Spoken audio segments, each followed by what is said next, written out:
फरशीच्या तुकड्याने सूर छेदणारा 10 वर्षाचा बरसात जगण्याची जिद्द पाहून व्हाल अचंबित.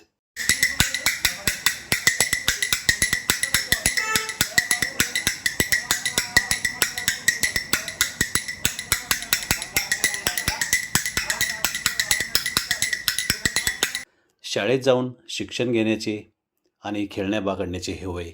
मात्र पोटाची खळगी भरण्यासाठी उत्तर प्रदेशमधून शेकडो मैलांचा प्रवास करून बरसात नावाचा अवघा 10 वर्षाचा मुलगा महाराष्ट्रात आला. परिस्थितीची 2 हात करताना त्याने चक्क फरशीच्या तुकड्याच्या साहाय्याने संगीत वाजवण्याची कला आत्मसात केली. एवढेच नाही तर या वाद्याच्या साथीने तो गाणीही सुरीलपणे गातो. सध्या लोणंद गावात वास्तव्यास असलेला बरसात लोणंदच्या बाजारपेठेतील दुकानांच्या लोखंडी शटर्सना ग्रीस करण्याचेही काम करताना दिसतो. बालपण हे शिक्षण, खेळ आणि स्वप्न पाहण्याचं वय. मात्र बरसातसारख्या अनेक मुलांना परिस्थितीमुळे लहान वयातच कामाचा आधार घ्यावा लागतो. बरसातची ही कला नक्कीच कौतुकास्पद आहे, पण त्याच्या हातात भविष्यात फरशीचा तुकडा नव्हे तर पुस्तक आणि शिक्षणाची साधने असावीत हीच अपेक्षा. कशी आहे बरसातची ही अनोखी कला? चला पाहूया आणि ऐकूया.